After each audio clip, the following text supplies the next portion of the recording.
Today we are going to make tonkatsu plus homemade tonkatsu sauce. It's a Japanese pork cutlet, crispy on the outside, tender, juicy on the inside.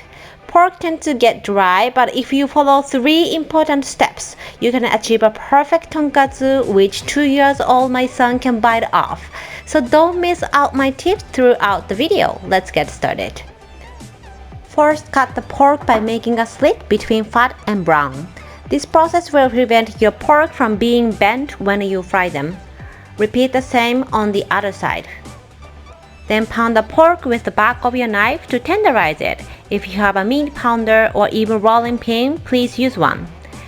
Now return it into the shape as it originally was using with your hand. Then season it with salt and pepper. Flip and do for another side. Next, make the batter. Here comes tips number 1. Mix the egg and oil by beating them well. This tiny bit of oil will keep the moisture of the pork inside so that you can reach a tender tonkatsu.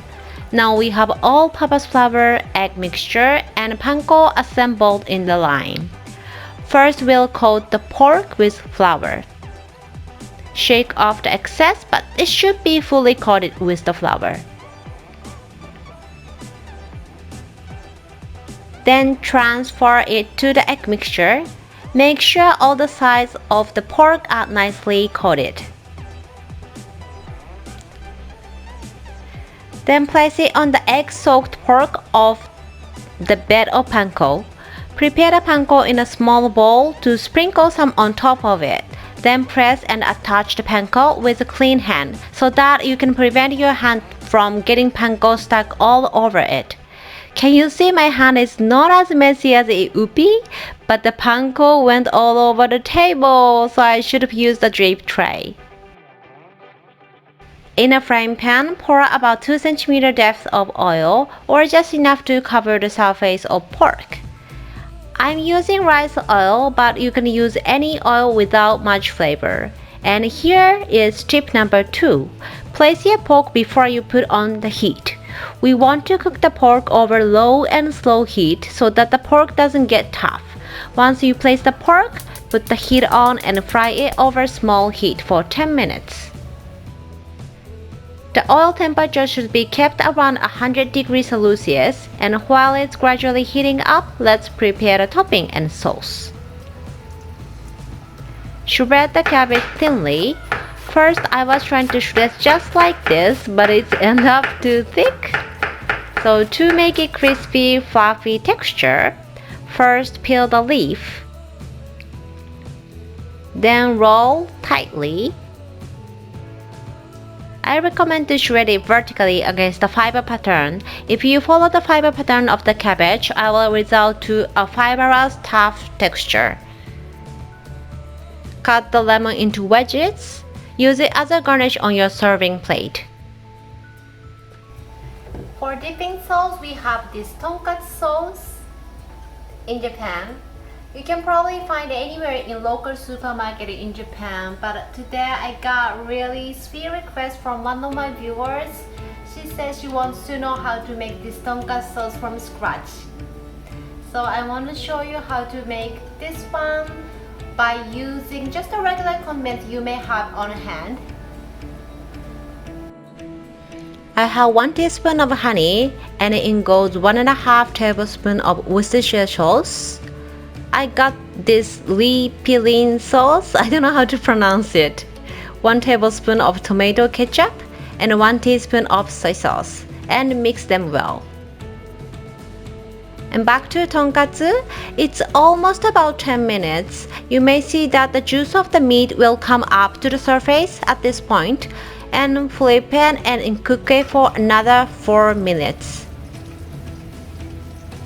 Then after 4 minutes, you'll see the edge of tonkatsu has become slightly brown, but the surface still has a pale color. Remove it from the oil and set it aside. The pork should be cooked, but the outside is not fully cooked. And here comes tip number 3. We are going to fry it again in high temperature to make the crispy panko on the outside. Bring the temperature to about 180 degrees Celsius. If you don't have any thermometer, drop some panko, and if it sinks and floats back up on the surface quickly, it's the best time to put the pork back into the oil. And fry it for around 30 seconds to 1 minute or until it becomes nice and golden on the outside. What I like about this method is it doesn't splatter at all until it lasts 1 minute. Not much to clean up. I'm always afraid of deep fry because I don't want my kitchen to be oily all over. Drain off the oil and transfer to the tray with wire rack and slice it into small pieces.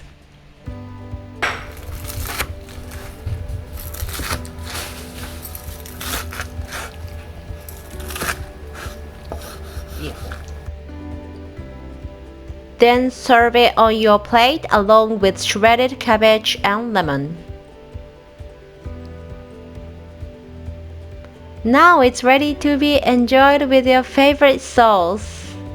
See how small and simple technique can make a big difference to the outcome.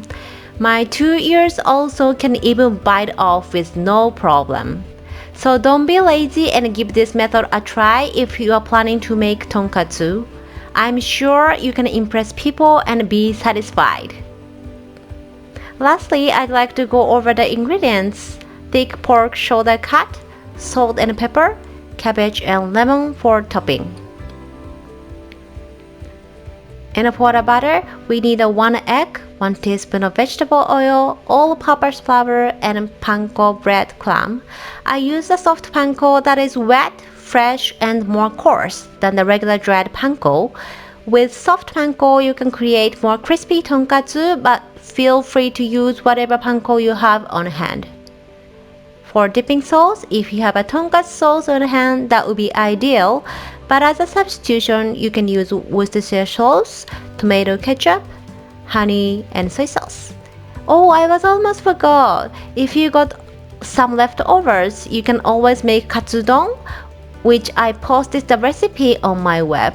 Remember, the link for recipe is on the box below. Alright, that's it for today. Thank you very much for watching, and I hope you liked today's video. If you do so, please subscribe and share with your friends. It always means a lot to me. Thanks again. Mata ne. Bye. Hope to see you next time.